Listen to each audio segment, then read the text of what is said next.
सुबह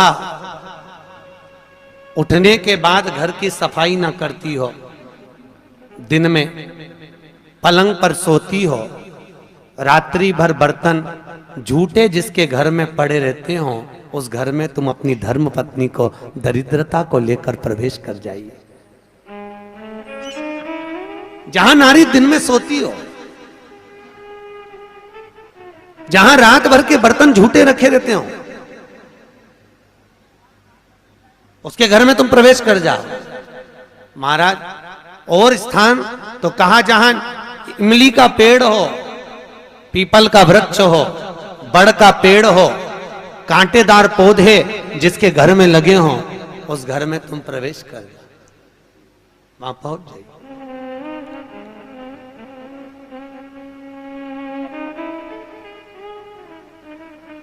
महाराज, अब दुसाहा मुनि और दुर्वासा जी की तो बात चल रही है, इतने में भगवान नारायण और लक्ष्मी का विवाह हो गया था। तो नारायण लक्ष्मी जी नारायण से बोली, अपने विवाह को आज 15 दिन हो गए, मेरी बहन के विवाह को 20 दिन हो गए, अपन मिलने नहीं गए, एक बार चलो ना मिलने। भगवान बोले चल चलते, और भगवान नारायण सीधे उस ज्येष्ठा से मिलने के लिए, दरिद्रता से मिलने के लिए चल दिए। अब दरिद्रता से मिलने के लिए जैसे ही पहुंचे तो दरिद्रता कहां बैठी हुई थी? पीपल के पेड़ के नीचे। पीपल के पेड़ के नीचे दरिद्रता बैठी है, और वहीं पर पहुंच गए। अब आप किसी से मिलने जाओगे तो क्या लेकर जाओगे? अरे बोलो तो क्या ले जाओगे? डंडा की मिठाई? डंडे लेकर जाओगे कि मिठाई लेकर जाओगे? अरे बोलो तो मिठाई लेकर जाओगे ना, कुछ भी मिष्ठान मुंह मीठा कराने के लिए। जिसकी विवाह हुआ है, अभी विवाह हुआ है, तो उसके यहाँ मिठाई का डब्बा लेकर चले। और मिठाई का डब्बा ले जाकर जैसे ही भगवान नारायण लक्ष्मी को दिया, लक्ष्मी ने तुरंत ज्येष्ठा देवी को दिया। ज्येष्ठा को दिया तो देते ही दरिद्रता ने मिठाई का डब्बा फेंक दिया, और फेंकते से ही बोली, लक्ष्मी तू मेरी छोटी बहन है, तुझे इतना नहीं मालूम कि तेरी बड़ी बहन खाती क्या है, और मेरे लिए तू मिठाई लेकर आई है? तू पागल हो गई है, मूर्ख हो गई है, जो तू मेरे लिए मिष्ठान लेकर आई है। तुझे मालूम नहीं कि मुझे खट्टा और तीखा पसंद है। लक्ष्मी जी की आंख में आंसू भर गए। लक्ष्मी जी बोली, जीजी मैं तो समझी कि तुम्हारा विवाह हो गया है, हो सकता है तुम कुछ चेंज करी हो अपने स्वाद को, क्योंकि विवाह होने के बाद थोड़ा सा व्यक्ति बदल जाता है। मुझे लगता है आपने कुछ चेंज करा होगा, इसलिए मैं आपके लिए मिठाई लेकर आई। लक्ष्मी तुझे मालूम नहीं मैं क्या खाती हूं? मुझे नहीं चाहिए, मिठाई का डब्बा फेंक दिया। आज भी कई दरवाजों पर, कई दुकानों पर आपने नींबू मिर्ची टंगा हुआ देखा होगा। कई लोग कहते हैं नजर से बचाता है, नजर से नहीं, लक्ष्मी और दरिद्रता ये दोनों बहनें हर एक व्यक्ति के घर में प्रतिदिन प्रवेश करती है। पर लक्ष्मी के लिए मिठाई फ्रिज में रखी होती है, इसलिए लक्ष्मी सीधे अंदर चली जाती है, और दरिद्रता के लिए नींबू मिर्ची दरवाजे पर टंगा रहता है, इसलिए वो दरवाजे से खाकर वापस चली जाती है। दरवाजे से खाकर तुरंत वहीं से लौट जाती है। कई लोग कहते हैं नजर के लिए, नजर के लिए नहीं, दरिद्रता हमारे यहाँ प्रवेश ना करे, ज्येष्ठा हमारे यहाँ प्रवेश ना करे, इसलिए नींबू और मिर्ची को दरवाजे पर बांधा जाता है। और कई लोगों को नहीं मालूम तो वो कहते हैं नजर से बचाता। नजर से नहीं, दरिद्रता का प्रवेश ना हो। अगर दरिद्रता हमारे घर में प्रवेश कर रही है तो वो दरवाजे से ही भोजन कर कर निकल जावे, हमारे घर के अंदर प्रवेश ना करे। इसलिए हिंदू धर्म की रीति आज भी घर के अंदर नींबू और मिर्ची को एक ही डलिया में नहीं रखा जाता। अगर नींबू और मिर्ची एक ही डलिया में रखे रहते हैं तो उस घर में दरिद्रता का निवास होता है, दरिद्रता का प्रवेश। महाराज, हमारे यहां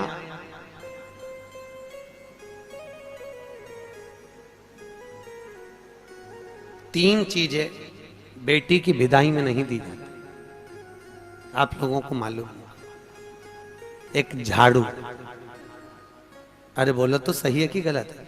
एक झाड़ू बेटी की विदाई में नहीं देते। एक चलनी छानने की बेटी की विदाई में नहीं देते, और एक अचार की बरनी बेटी की विदाई में नहीं देते।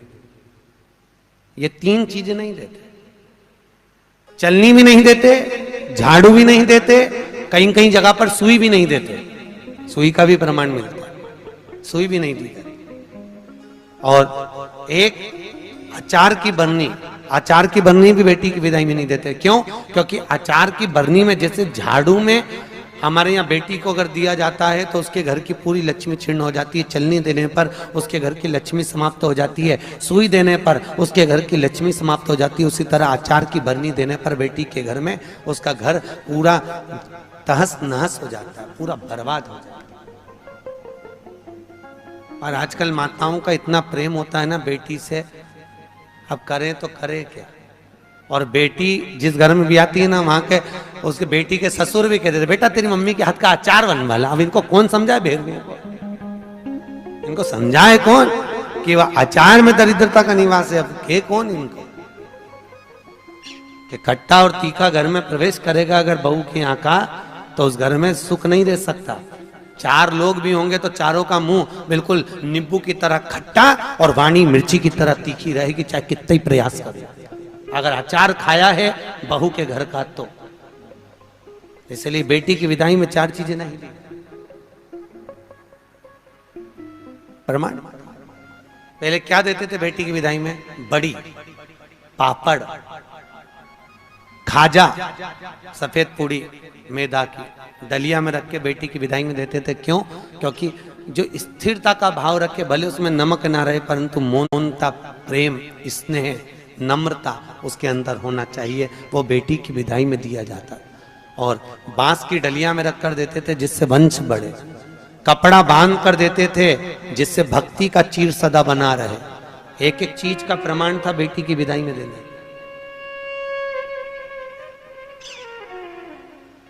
अब आज के जमाने में लोग तो जाने नहीं, बस जो आ जाए आन दो, आन दो, आन दो, आन दो, और आ तो गया फिर पचान दो, फिर अब पचाओ।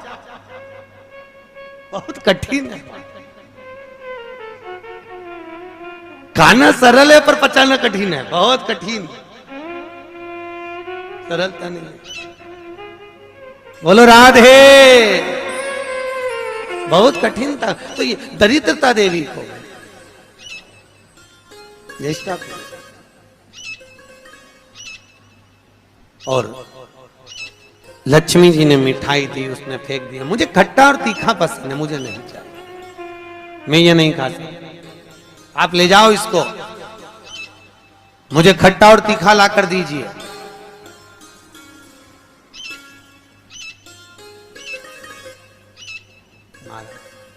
मुझे खट्टा और तीखा चाहिए।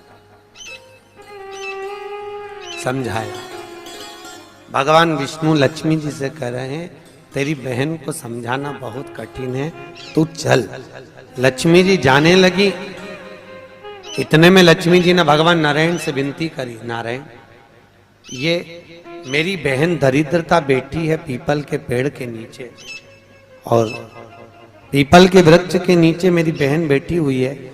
इस पीपल के वृक्ष के नीचे तो ना जाने कितने कितने लोग पूजन करने के लिए आएंगे, ना जाने कितने कितने लोग पूजन करने के लिए पहुंचेंगे, और ये दरिद्रता यहाँ बैठी रहेगी तो दुनिया के लोगों के साथ में तो ये दरिद्रता पीछे पीछे उनके घर चली जाएगी। फिर दुनिया के लोग पीपल के वृक्ष की पूजन नहीं कर पाएंगे। और पद्म पुराण के अंदर लिखा है कि पीपल के वृक्ष के नीचे 52,000 ब्राह्मणों का वासा होता है। फिर पीपल के वृक्ष का प्रमाण क्या? भगवान नारायण बोले, सुनो लक्ष्मी, ये पीपल के वृक्ष के नीचे तुम्हारी बहन दरिद्रता निवास कर रही है, पर जिसकी हाथ में या तो माला हो, जल का पात्र होगा, या कुंकू का चोपड़ा होगा, या दिया बाती होगा, जो अपने हाथ में कुछ ना कुछ लेकर आएगी पीपल के वृक्ष की पूजन के लिए और वापिस वो पात्र लेकर जाएगी, उसके पीछे कभी दरिद्रता उसके घर में प्रवेश नहीं करेगी। और जो खाली हाथ पीपल के वृक्ष के नीचे प्रवेश करता है, उसके साथ में दरिद्रता उसके साथ पीछे पीछे प्रवेश कर जाती है। और सुनो लक्ष्मी, आज शनिवार का दिन है, जिस दिन मैं इस दरिद्रता से मिलने के लिए लक्ष्मी तेरे साथ में इस पीपल के वृक्ष के नीचे आया हूं, ज्येष्ठा से मिलने के लिए, तेरी बहन दरिद्रता से मिलने के लिए। शनिवार के दिन अगर कोई भूल से भी इस पीपल के वृक्ष के नीचे आकर नमन करेगा, प्रणाम करेगा, पूजन करेगा, पाठ करेगा, उसको सर्व सुख की अनुभूति प्राप्त हो जाएगी। इसलिए शनिवार का प्रमाण कहा गया। शनिवार की प्रधानता। और महाराज, एक रविवार का दिन ऐसा होता है जिस दिन दरिद्रता ने मांगा है अपने सुख के लिए। दरिद्रता देवी कह रही है, महाराज अगर 7 दिन आपके हैं तो एक दिन मुझे दिया जाए मेरे सुख के लिए। दरिद्रता देवी, तो रविवार के दिन इस पीपल के वृक्ष के नीचे ज्येष्ठा तेरी प्रखरता के साथ में तू दुसाह मुनि के साथ इसमें निवास करेगी। केवल हिंदू धर्म में एक ही दिन है जिस दिन पीपल के वृक्ष को उखाड़ा जा सकता है, और वो रविवार का दिन होता है। कौन से दिन? रविवार। शनिवार, मंगल, सोमवार, बुधवार कभी भी आप पीपल के पेड़ को अगर दीवार पे से उखाड़ोगे तो वो पीपल वापस लग जाएगा। पर रविवार के दिन अगर चावल पटक कर पीपल के पेड़ के उखाड़ दोगे तो वहां पर दूसरा पीपल कभी नहीं लग सकता, दूसरी बार लगेगा ही नहीं, चाहे वो दीवार पर क्यों ना। कई लोग दीवार पे से पीपल जब हेड़ते हैं तो वहां पर केवल चावल पटक दो और रविवार के दिन उसको निकाल दो। एक दिन रविवार का दिन ऐसा होता है जिस दिन दरिद्रता अपने पूर्ण प्रभाव में रहती है, संडे के दिन, रविवार के दिन, रविवार का। इसलिए हमारे यहाँ रविवार की महत्वता का भी प्रमाण हमारे यहाँ शास्त्र कहता है। शनिवार को पीपल के पत्ते लाए जाते हैं, और जो व्यक्ति ज्यादा बीमार रहता है उसको रविवार के दिन पीपल के पत्ते की पत्तल बनाकर उसको भोजन कराकर पत्तल को चौराहे पर पटक दिया जाता है, तो वह व्यक्ति बीमारी से छूट जाता है, उसको फिर बीमारी नहीं रहती, रोग मुक्त। जो बहुत ज्यादा बीमार रहता है इसलिए शनिवार को पत्ते लाकर रविवार को भोजन कराते पीपल के पत्ते। पद्म पुराण में उसका व्याख्यान लिखा। पीपल के पत्ते का प्रमाणिकता, पीपल के वृक्ष, दरिद्रता का निवास हुआ है वो। तो पूर्णता का भाव कहां प्रकट करा? तो भागवत कहती है मनुष्य की पूर्णता कहां है? तो मनुष्य की पूर्णता है भगवान के भजन में, भगवान की कथा में, भगवत तात्विक सुख के अंतर्गत भगवान की पूर्णता मानी। पूर्णता का बड़ी मुश्किल से मनुष्य देह मिलता है, और उस मानव देह को पाकर भगवत भजन करना बहुत कठिन, बहुत कठिन। हाथ उठाए हो। नहाने और स्नान में अंतर है। बाथरूम में गए, साबुन लगाया, पानी डाला, इसको कहते हैं नहाना। और स्नान का मतलब क्या है? स्नान का मतलब है हमारे कर्म कांडों में, हमारे शास्त्रों में पंडित कहते हैं स्नान कर कर आइए। स्नान का मतलब ये नहीं कि पानी डाला, तालाब में कूद गए, स्नान कर लिया, स्नान वो नहीं है। स्नान का मतलब है मनुष्य के शरीर में 3.5 करोड़ रोम छिद्र होते हैं। कितने? 3.5 करोड़ रोम छिद्र। और एक दिन में जब मनुष्य के मुख से 3.5 करोड़ बार भगवान का नाम निकल जाता है, तब जाकर मनुष्य का स्नान हो पाता है। जो बाथरूम में जाकर पानी कूड़ा वो तो नहाना होगा।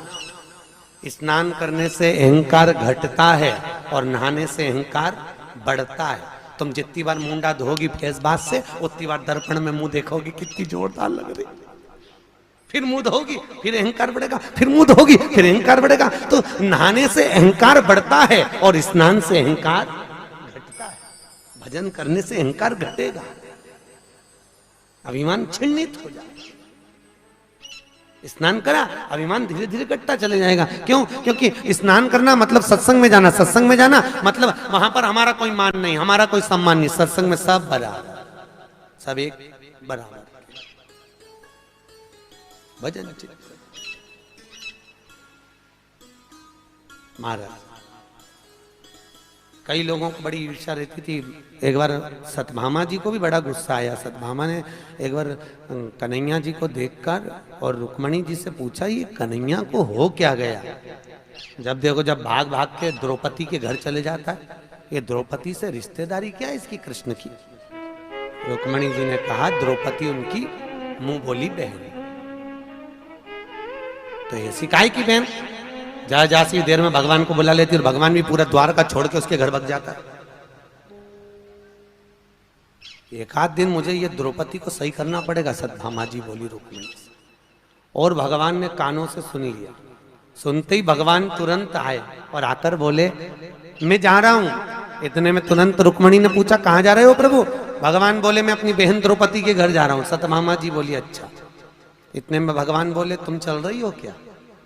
सत्यभामा जी ने रुक्मिणी को कोनी मार के कहा आज मौका मिला, चल आज ननंद के तो ऐसा ठीक करेंगे जिंदगी भर नहीं बुलाएंगे, आज चल।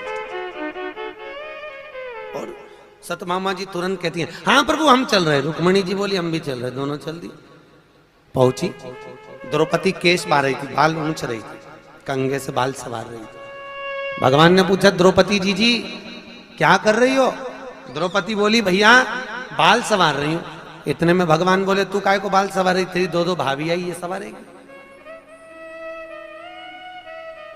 सत्यभामा ने मन में सोचा अपनी तो पूरी लाइन क्लियर होती चली, अच्छा ऐसा बाल सवारूंगी, एक खोपड़िया में बाल नहीं रहने दूं इसके, रुक तो जा ननंद के। सत्यभामा से भगवान ने कहा सत्यभामा तुम तेल लगाओ, रुक्मिणी तुम चोटी करना द्रौपदी की। आओ सत्यभामा जी जो तेल लगाने बैठी, तेल लगाते लगाते सत्यभामा जी ने एक बाल तोड़ दिया। जो तोड़ा, द्रौपदी कुछ नहीं बोली, पर उस बाल को तोड़ते ही उसमें से आवाज आई हे कृष्ण। सत्यभामा जी ने फिर दूसरा बाल तोड़ा, फिर उसमें से आवाज आई हे कृष्ण। सत्यभामा जी ने फिर बाल तोड़ा, उसमें से फिर आवाज आई हे कृष्ण। जैसे ही बाल तोड़ने पर आवाज आ रही है, बार बार आवाज आ रही है, तो बार बार आवाज आए तो सत्यभामा ने रुक्मिणी से पूछा जी ये द्रौपदी के बाल तोड़ने से कृष्ण की आवाज क्यों आ रही है? तब भगवान कृष्ण ने आकर कहा सत्यभामा तुम पूछ रही थी कि मैं भाग भाग कर द्रौपदी के घर क्यों जाता हूं। सत्यभामा पूरी पृथ्वी पर मात्र एक द्रौपदी ऐसी है जो एक दिन में 3.5 करोड़ बार मेरा नाम जाप करती है, इसलिए मैं दौड़ दौड़ कर इसके पास जाता हूं। इसके हर एक रोम रोम में मैं समाया हूं, मैं समाया। फिर भी सहन नहीं हुआ, फिर भी सत्यभामा से सहन नहीं हुआ। और सत्यभामा जी ने चोटी करते करते पूछ ही लिया द्रौपदी से, ए द्रौपदी जी एक बात बताओगी? द्रौपदी बोली बोलो क्या पूछना है? हमारा एक पति और हम 16,108 रानी, तो भी हमारे कहने पे नहीं चलता। और तू अकेली और तेरे 5 पति तेरे कहने पे चलते हैं। कहां की बूटी खिला दी तूने अपने पतियों को? ऐसी कौन सी जड़ी बूटी खिलाई है? ऐसा कौन सा जादू कर दिया जो तेरे 5 पति तेरे कहने पे चल रहे हैं और हमारा एक पति हमारे कहने पे नहीं चले?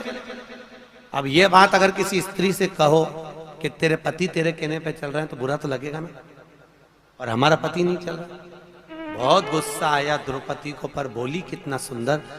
द्रौपदी बोलती है भाभी मेरा कृष्ण भी आपके कहने पर चलता, जैसे आज मेरे 5 पति मेरे कहने पर चल रहे हैं। मेरे 5 पति मेरे कहने पर केवल एक शर्त पर चल रहे हैं। याद करो जी भाभी, जब मेरा विवाह हुआ था ना, मैं अर्जुन के साथ में ब्याही थी। अर्जुन मुझे लेकर आए और मेरी सास रोटी बना रही थी। सास रोटी बनाते बनाते अर्जुन ने कह दिया माँ हम देखो क्या लाए हैं। और जैसे ही सास ने पलट कर नहीं देखा और कह दिया 5 बांट लो, और मैं 5 पतियों की पत्नी बन गई। अपना सास का कहना मानकर मैंने अपने सास का वाक्य का आदर करा और मैं 5 पतियों की पत्नी बनी। पर भाभी मैंने अपनी सास का सम्मान करा, वन में भी रही तो साथ निभाया, जंगल में भी रही तो साथ निभाया, और आपने कौन सा साथ निभाया भाभी?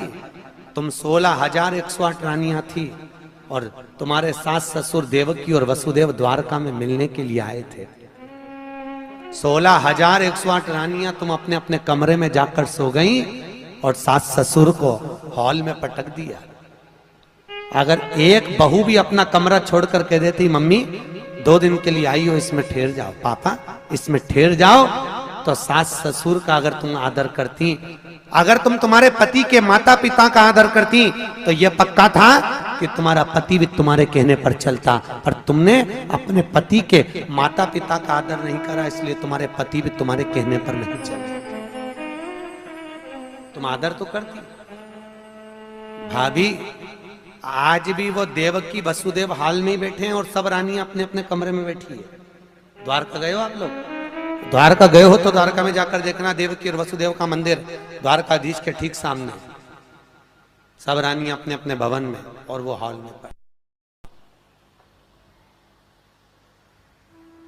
सम्मान करोगी तो सम्मान मिलेगा, आदर करोगी तो आदर मिलेगा। आप अगर माता पिता का आदर तो करो, वचन तो निभाओ। जब लड़का और लड़की की शादी होती है ना तो मैं 7-5 वचन बोलते हैं। इधर बोलते कि नहीं बोलते मालूम नहीं, जोधपुर में बोलते हैं 7-5 ही बोलते कि 14-15 बोलते हैं। अच्छा 7-5, लड़की के 7 और लड़के के 5 वचन। लड़की अपना वचन निभाती है तो वचन में एक वचन दिलवाती है कि तुम मेरे माता पिता का आदर करना, लड़के से दिलवाती है। लड़का कहता है हाँ करूंगा, पर लड़के के 5 वचन में यह वचन नहीं रहता कि तू मेरे माँ बाप का सम्मान करना। क्यों नहीं रहता? लड़की के 7 वचन में लड़की अपने लड़के से वचन दिलवाती है। पंडित बोलता है कि लड़की का एक वचन है कि तुम हमारे माँ बाप का सम्मान करना। लड़के से हुंकारा भरवाया जाता है, लड़के से पूछा जाता है कि तुम लड़की के माँ बाप का सम्मान करोगे? हाँ। और लड़के के 5 वचन में यह वचन नहीं रहता कि तुम मेरे माँ बाप का सम्मान करना। किसी ने पूछा गुरुदेव ये बताओ, लड़की के 7 वचन में एक वचन है कि तुम उसके माँ बाप का सम्मान करो, तो लड़के ने वचन क्यों नहीं दिलवाया लड़की से कि तुम हमारे माँ बाप का सम्मान करना? तो भागवत कहती है इसलिए वचन नहीं दिलवाया क्योंकि लड़का ज्ञानी है, उसको मालूम है जब ये अपने माँ बाप का सम्मान मुझसे करवा रही है तो ये पक्का है कि मेरे माँ बाप का सम्मान भी ये कर लेगी, तो मुझे वचन दिलवाने की जरूरत ही नहीं है। मैं क्यों वचन दिलवाऊं?